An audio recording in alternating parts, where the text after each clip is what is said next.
Alright, y'all. So today I want to just make a video real quick. I was looking on Wall Street Journal, finance section, and I saw that Dollar General stock went down 29% this morning. And so what I want to do is show you guys a potential undervalued investment in Dollar General. In general, if you look at these 52-week highs and lows, you may find potentials. In fact, Dollar General was on this list today, and so is Advance Auto Parts, so we can look at that even as well right now. And another way you can find out is biggest stock losers of the day. I tend to use this company, TradingView, because I like how the website looks mostly, but you can see 29%. This is a massive company, compared to the other ones that have gone down in price. So I'm going to take a look at their financials, and let's do our traditional tests to see whether this is an undervalued stock. So, first test, do they have growth and or stability in net income? They had a reduction since 2021. But that was definitely an exceptional year, and now they've gone down to sort of their average between at the end of 2018, 2019. So we're looking at a net income quarterly of a normal amount of about 0.35 billion. That's 350 million. So if we use that amount, 0.35, now we can get the annual net income by multiplying by 4 to get 1.4 billion for the net income of a normal year. And then we go to the market cap and we get 19.3. So we get the market cap divided by the annual net income for our normal number of 1.4, and we get a PE ratio of 13.8. That is low considering the fact that they have had growth in all the years prior to that. Then they also have had revenue growth consistently, almost on a quarterly basis. So this could be a winner, actually. I want to look at the shares outstanding to see if they're shareholder friendly. Boom, shareholder friendly stock. Patience is a virtue, I guess. I need to learn a little bit better how to have patience to value stocks, to find stocks. 0.5 billion in dividends paid for 2023, and that would be out of a 19 market cap, so a yield dividend of 2.6%. Pretty good. Let's look at their SEC page. We're going to find their 2024 earnings first. And although the company obviously hasn't posted their 2024 earnings yet because the year hasn't ended, we can calculate it by using their latest 10Q year-over-year discrepancy. So what that means is getting the net income for the most weeks ended we can find. So this is 26 weeks ended, and it looks like a reduction of 983 to 737. So I'm going to find what that difference is. That's a difference of 246 million. And then we're going to subtract that difference from the 2023 10K. And so what that does is it sort of extrapolates net income from the most current 10Q and from the most recent or last year's, in this example's, annual. So annual net income, financial statements, net income, and it's going to be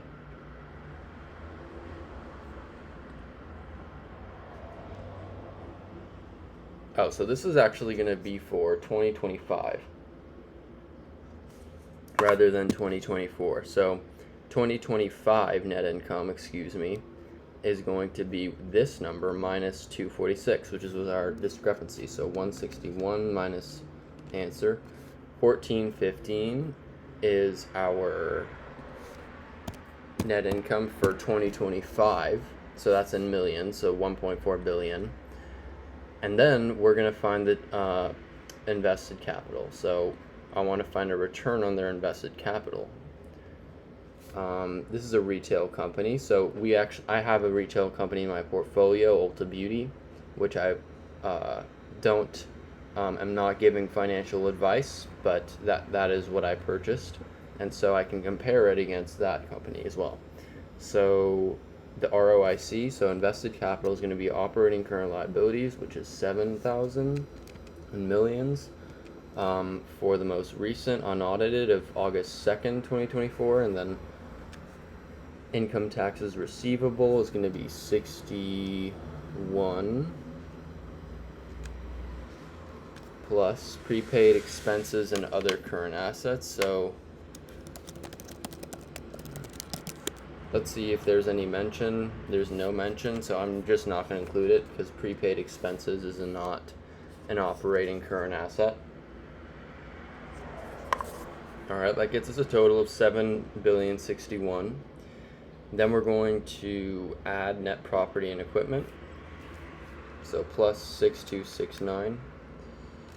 Then adding operating lease assets, so plus 11,220, plus goodwill 4,339, plus other intangibles 1,200 rounded.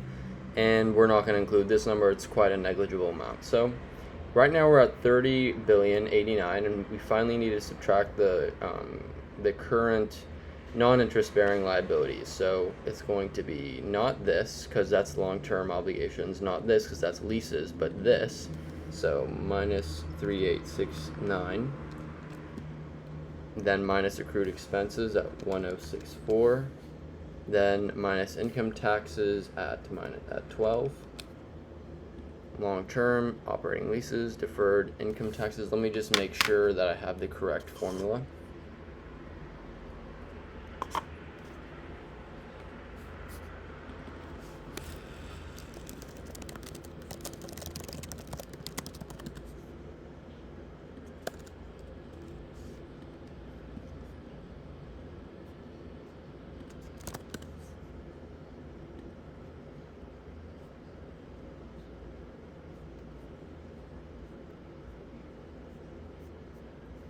Nope.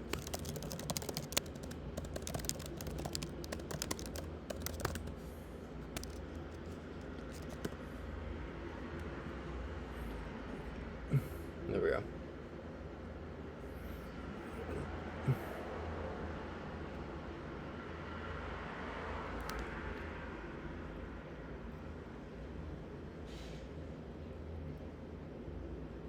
Right.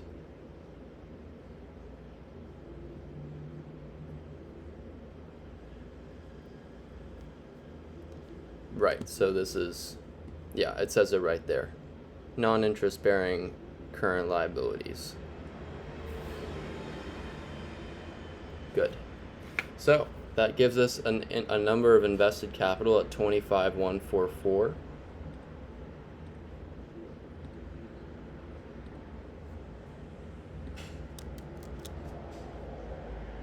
Okay, I didn't write down their net income for 2025. I should have it in my calculator. I don't. It was 1.4 though. I remember that number. So 1,400. This is all in millions. And then 25,144. Okay. This is giving us a 5.6% return on invested capital. Does that make any sense? What's their return on shareholder equity? It's going to be 1.4 divided by 7.3.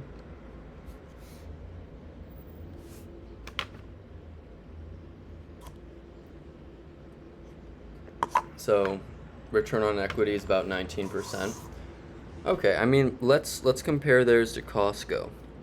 Okay.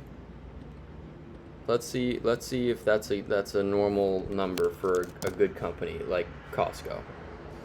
So we're going to look at their 10Q. This is just to compare, a comparative analysis of their return on invested capital. I'm just going to exit out of these tabs. So that's our invested capital for Dollar General. I'm going to look at their 10K. So first I need to find their most recent net income. 36 weeks ended. A discrepancy of 5013 minus 4132 is 881 in millions.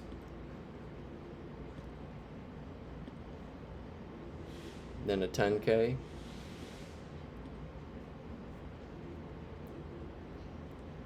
Financial statements. Income.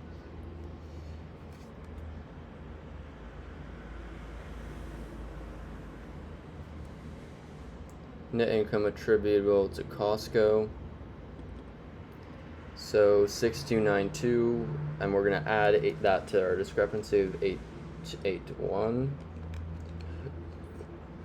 7173 and millions divided by, we're going to find their invested capital once again.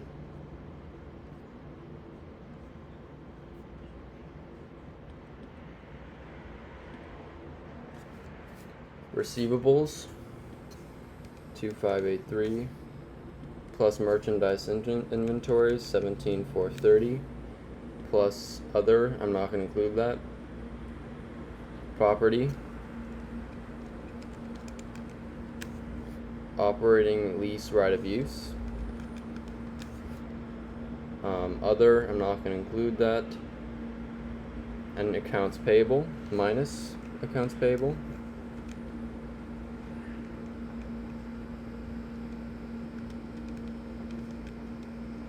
Minus accrued salaries and benefits. Oh.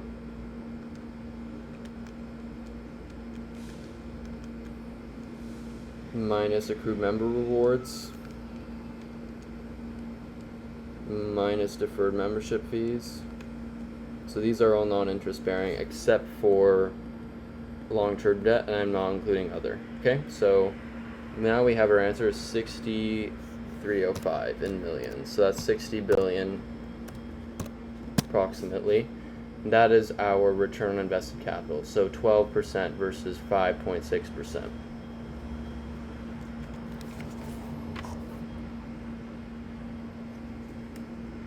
That's not that impressive. Just spilled some coffee on my computer. Only a drop. Alright, so let me go back and make sure, and just doubly make sure that my numbers are right on Dollar General. I'm going to be as impartial as I can, so I'm not going to give them benefit of the doubt when there is no reason to do so. So we're going to try this one more time. 7,000 plus income taxes at 61 plus, we're not including this, plus net property and equipment plus, oh wait, I think I see what the problem is. Wait, what?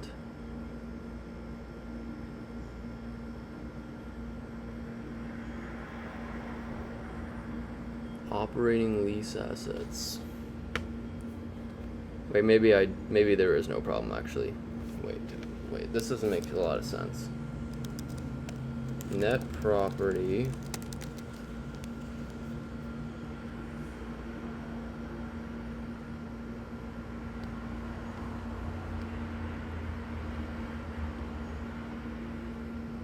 we'll go to their 10K. We'll get more information on the components of what those numbers mean. This is an interesting accounting design, like the fact that they use lines in between all of them. I'm trying to see if that makes any difference.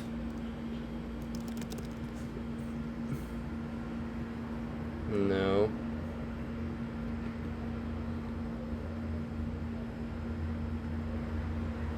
Looking for their items and notes.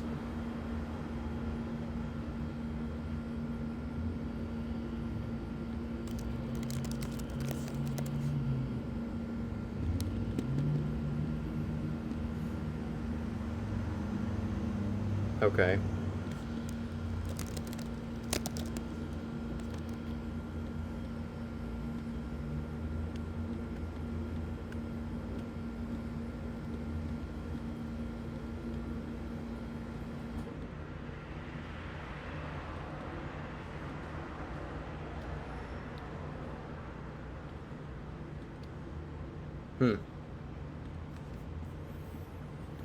Okay, so we're gonna go back and continue where we left off. So 6269. So it looks like we're on the right track right now. Alright, 6269 plus operating lease assets of 11,220 plus goodwill of 4,339 plus other intangible assets at 1,200. Okay, 30 billion, then subtract, nope, this one, accrued expenses, and income taxes, nope.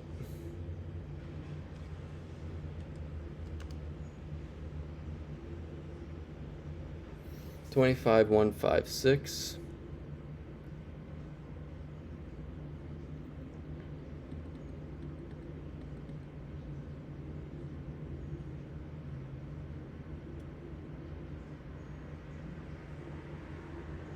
All right, well, that's it. I mean, that's all she wrote, 25,156, and that's pretty much what we got. So they do, in fact, have a 5.6% return on invested capital, which is very unimpressive. Let's look at their direct competitors. Like, do they have, because this is a product that doesn't necessarily come in trends or waves, like, say, a certain type of shoe, like Birkenstock shoes, or, a certain type of bottle, like a Stanley bottle.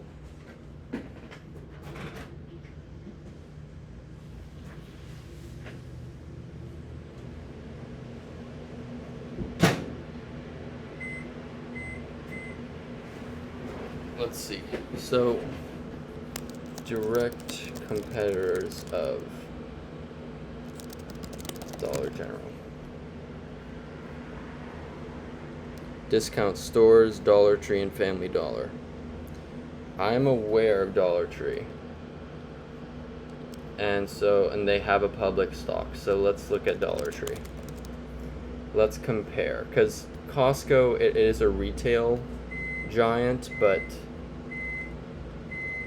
it's not exactly in the same thing. It's like more of a discount retailer.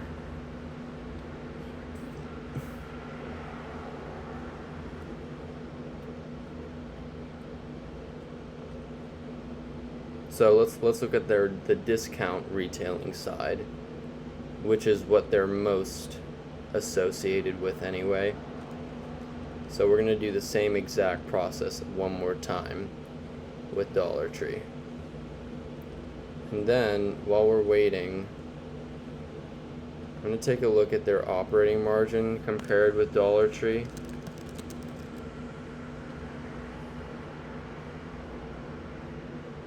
Pretty much similar to 2020. Wow. It's definitely higher than Dollar Tree's.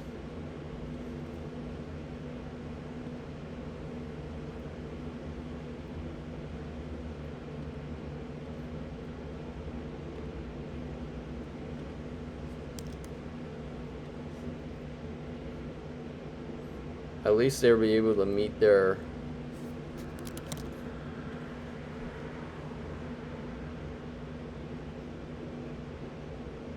barely. Yikes.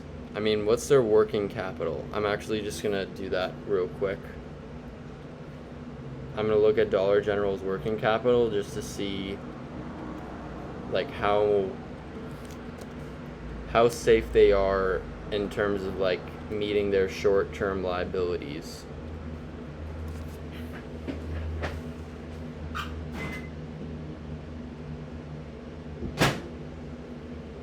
Because usually with a company that has, lowering operating margins, lowering net income, and it's of a big and seasonal business, then that's a number that can be very helpful.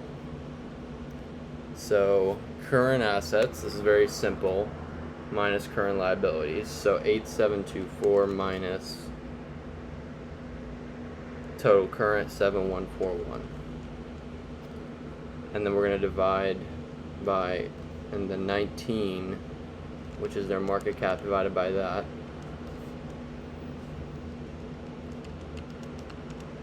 It's about 12 times working capital.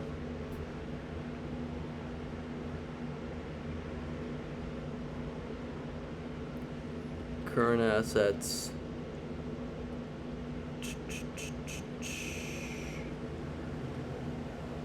Yeah, I mean, it seems like they're a little bit on the insolvent side because they have such a low, like their quick ratio of inventory is really terrible. Like if you take out inventory, their quick ratio, which is basically current assets, so minus inventory, so 8724 minus 7000 divided by current liabilities, so divided by 7141.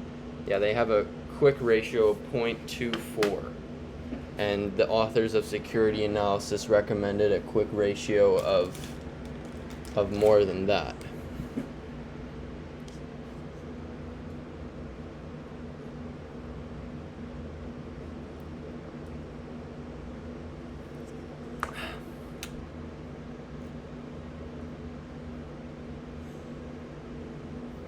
But they have maintained that quick ratio for a long time. So it seems like that's just their normal business operation, and they have enough, that margin is enough safety for them to continue business as normal. I mean, they grew during this period. So we may have an exception to the quick ratio and current ratio rule. Let's go back to Dollar Tree. We're going to do their return on invested capital real quick.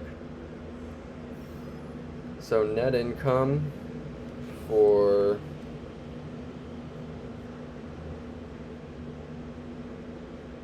do they have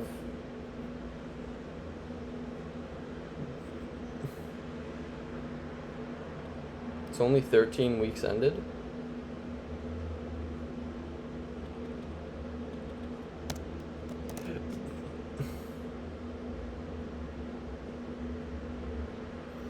Yeah, I guess so. Okay. So 13 weeks ended. Net income 2099. So that's literally a non-discrepancy. It's like $1 million. So we can just use their 2023 10K with no problem as their most current earnings that we know of. So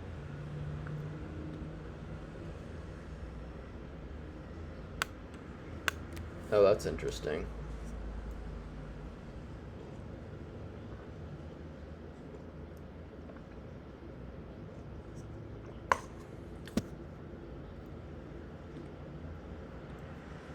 Wow.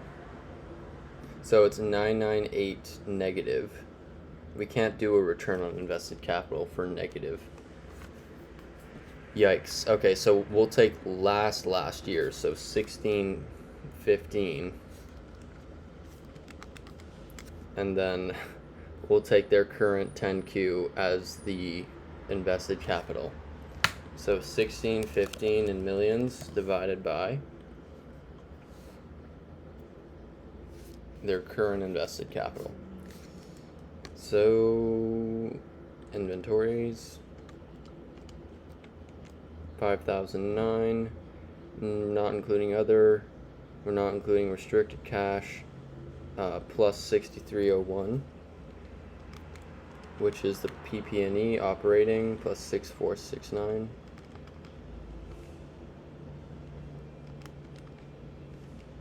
Plus trade names, plus that's it. So that's all. That's it for the asset side.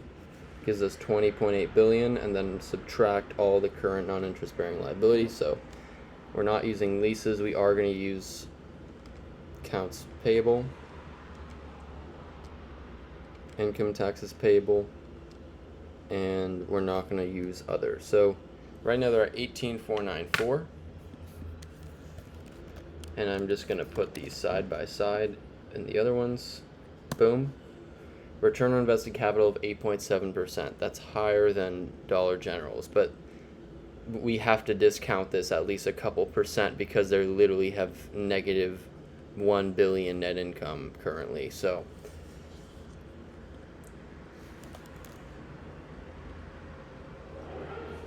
you can see right here, they've actually had it for 2 quarters straight. Yeah, so it doesn't seem like Dollar Tree is going to be a very fair comparison, even though it makes Dollar General look way better. They're just doing such a terrible job. Does Family Dollar? No. Let's see. TradingView sometimes has a good sense of the competitors, so I'm going to check out discount stores industry. Oh yeah, Five Below, isn't that?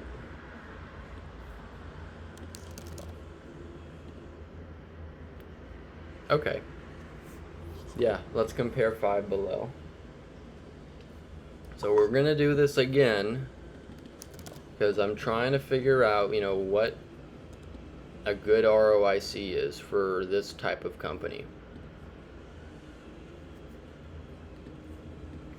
Because it's hard to just say it across the board. However, at the same time, 5.6% is low. Real low.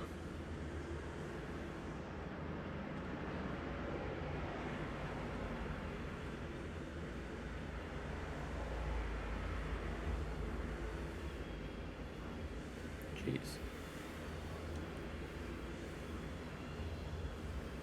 Okay. We're back. 31, that's a discrepancy of about 6 million. Decrease.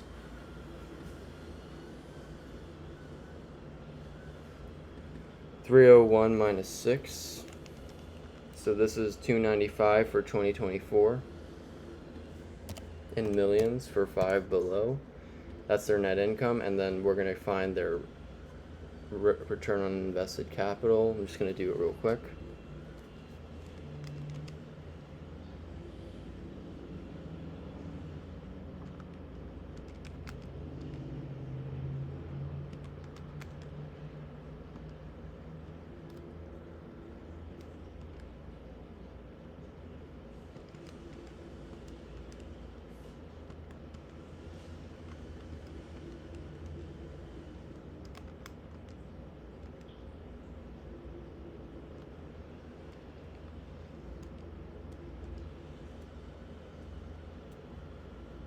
Okay, invested capital 2957. That'll give us around 10%. All right. Yeah, I mean, it seems like they're definitely on the low side, Dollar General, in terms of return on invested capital. So it's not a good sign.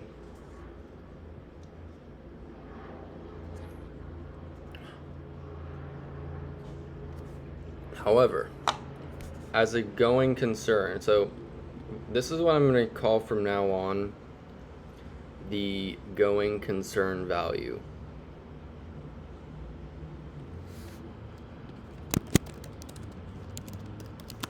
I'm going to make a note of that in my notes, even though you can't see it, aka going concern value. So what that's going to show is what the value of this business is as a going concern rather than just a liquidation. So we're going to go to Dollar General, we're going to calculate their liquidation value, and then we're just going to calculate their price over liquidation value. So 1223 as their cash plus 0.66 times their inventory plus That's it. Then subtract current liabilities at 7141, and then add 0.2 times total assets 31813 minus total current liability total current assets 8724. Okay, 3.320 billion. So 3.3 billion is their liquidation value.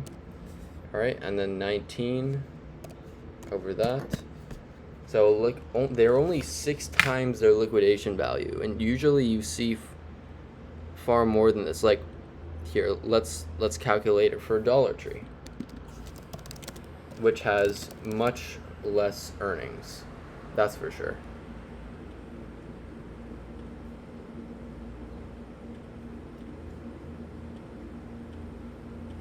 Okay. I'm just gonna do this real quick.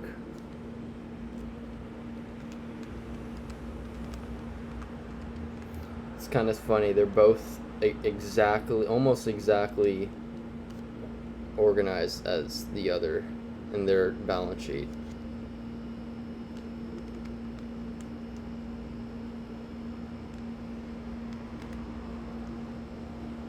Okay, and then plus 0.2 times 22,110 minus 6082. 4779.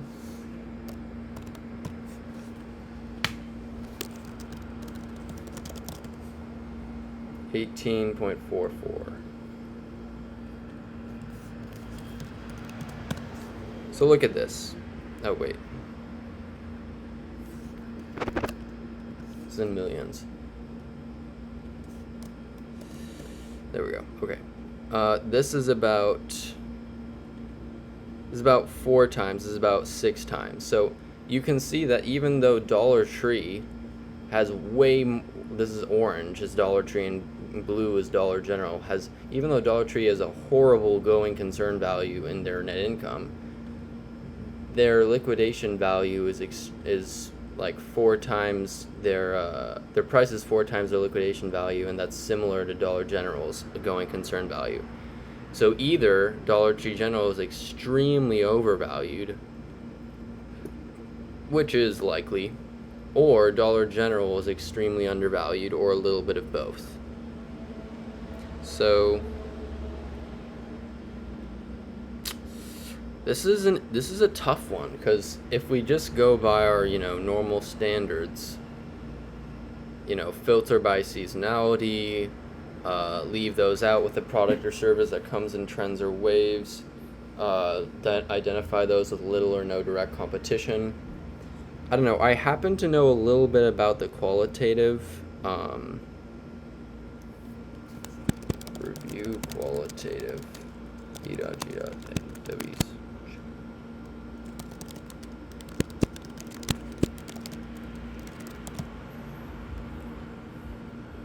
I happen to know a little bit about their qualitative factors because I watched this great Wall Street Journal video that I highly recommend, and it was talking about how they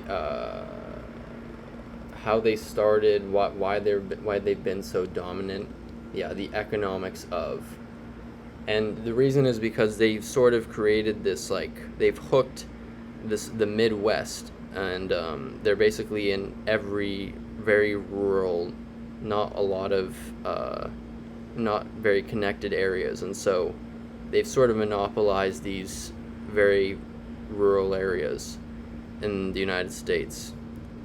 You can see, boom, there's nothing, and then there's a Dollar General. Here, these are their locations. Yeah, you can see they're focused in the Midwest, or sorry, not the Midwest, but like the mid sort of east, like this rural America area. They're very, very, that's the Dollar General right there. So, rural America is definitely struggling, and so That's one reason why their stock has been tumbling, because rural America can't handle the insane inflation that's been going on.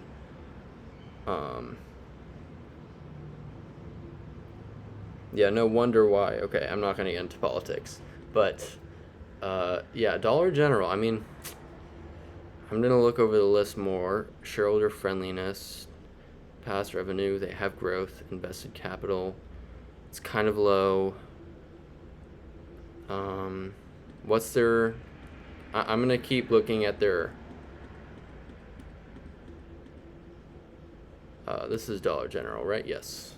I'm going to keep looking at their balance sheet. So, what's their tangible book value? So, we'll first find net property and equipment, 6269.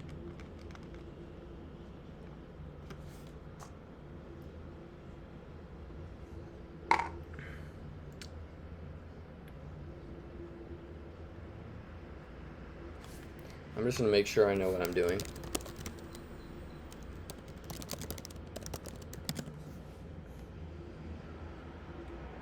Yeah. Okay. It's shareholder equity minus intangibles. So minus 1199, or I should say 1200, minus goodwill 4339. Goodwill, that can be a lot of things, and other intangibles can be a lot of things. Trade names, what's it called? Patents. It can also be the fair value of what they get from an acquisition, in terms of like the surplus over what they paid for a company. It can be a lot of things, but it's usually not, set as to be a tangible asset. It's never said to be a tangible asset. So 1721 is their tangible book value.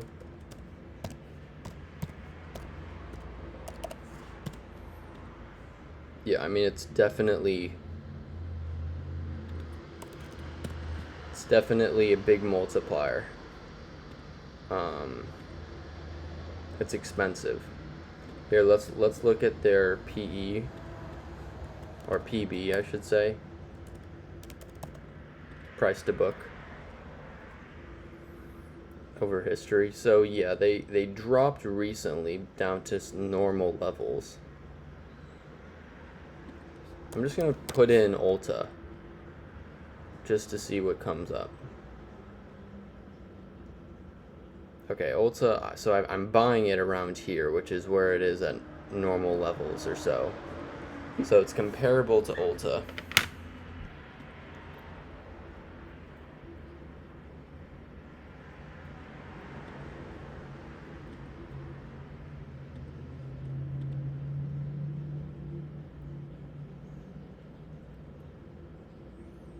But yeah, it should be more expensive than Dollar Tree, because much more than just 1 point. I mean, Dollar Tree has such much worse financials.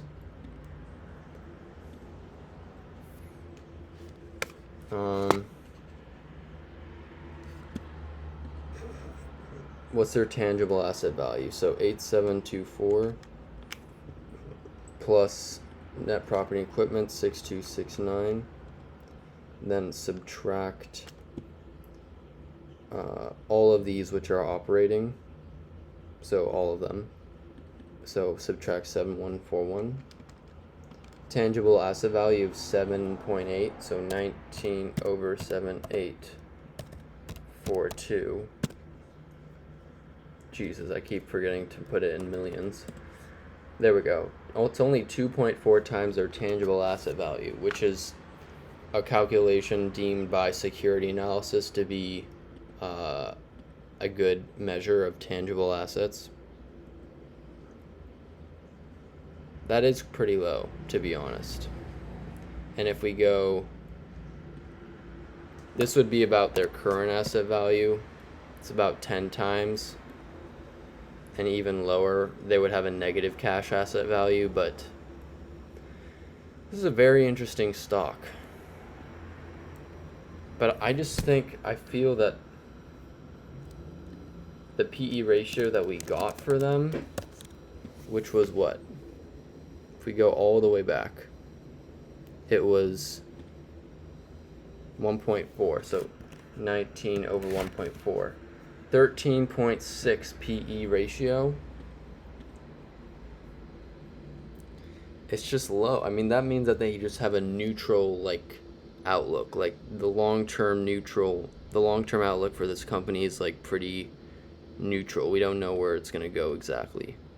But Dollar Tree's, they definitely are going to steal market share from Dollar Tree, no doubt. I mean, they're going through so much trouble, Dollar Tree.